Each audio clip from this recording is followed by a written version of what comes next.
ऐसा लगता है कि आदमी ने जमीन पर कुछ देखा, इसलिए उसने ध्यान से देखा और देखा कि कुछ चींटियां एक नैनो सूट ला रही हैं। जब तक वह प्रतिक्रिया कर पाता, वह सूट अचानक कई हजार गुना बड़ा हो गया। इस समय गश्त कर रहे जेल प्रहरी कमरे की जांच करने आ रहे थे। चींटियां तेजी से उल्टी गिनती के अंक बनाकर खड़ी हो गईं। आदमी को जल्दी से इसे पहनने की याद दिलाने के लिए उसने कुछ पल सोचा और नैनो सूट पहनने का फैसला किया। हड़बड़ी में ठीक समय पर जेल प्रहरी के आने से पहले सिकुड़कर चींटी बनकर जेलर के पैरों के नीचे से निकल गया। आसानी से दरवाजे की दरार से पार हो गया, फिर 6 सेंटीमीटर की सीढ़ी से कूद गया। सामने का दृश्य देखकर वह डर के मारे जमीन पर गिर पड़ा। एक समूह मजबूत चींटियों ने उसे घेर लिया। अच्छा हुआ कि चींटियों ने उस पर हमला नहीं किया। अचानक उसके सिर के ऊपर से एक विशाल चींटी उड़ गई। असल में यह डॉक्टर ने उसे बचाने के लिए विशेष रूप से भेजी थी।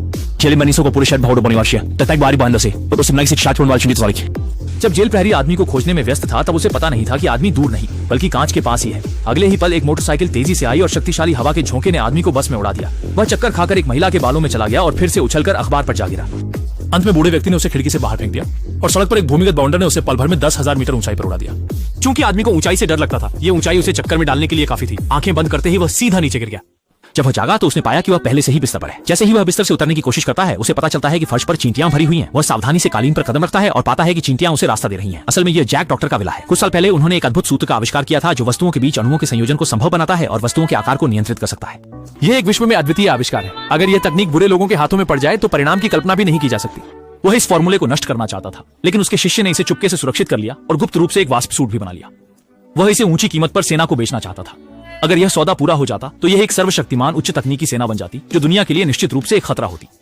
डॉक्टर का स्कॉट को बचाने का उद्देश्य यह था कि वह बेस में घुसकर उस पीली जैकेट वाली पोशाक को चुरा सके। एक योग्य एंटमैन बनना आसान नहीं है। उसके पास दृढ़ निश्चय होना चाहिए और शरीर के आकार को स्वतंत्र रूप से नियंत्रित करने की क्षमता होनी चाहिए।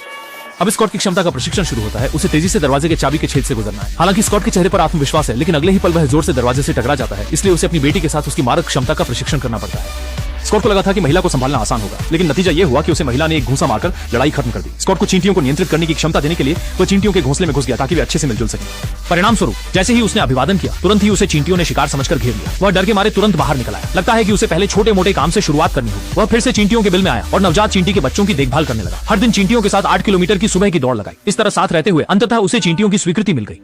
स्कॉट को पहला काम मिला शील्ड में घुसपैठ करना और एक सिग्नल जैमर चुराना। उसे लगा कि उसका छोटा आकार उसे काम आसानी से पूरा करने देगा, लेकिन कार्रवाई के दौरान अप्रत्याशित रूप से फाल्कन पास में गश्त कर रहा था। डॉक्टर ने स्कॉट को कार्रवाई रोकने का आदेश दिया, लेकिन जिद्दी स्कॉट ने नहीं सुना और आगे बढ़ गया। जल्दी ही उसे फाल्कन ने देख लिया और दोनों में लड़ाई शुरू हो गई। हालांकि फाल्कन के पास समृद्ध लड़ाई का अनुभव था, लेकिन किसी भी आकार में बदलने वाले एंटमैन का सामना करने में असमर्थ था। स्कॉट ने एक झटके में फाल्कन को गिरा दिया, फिर उड़ती चींटी पर सवार होकर बेस के अंदर चला गया।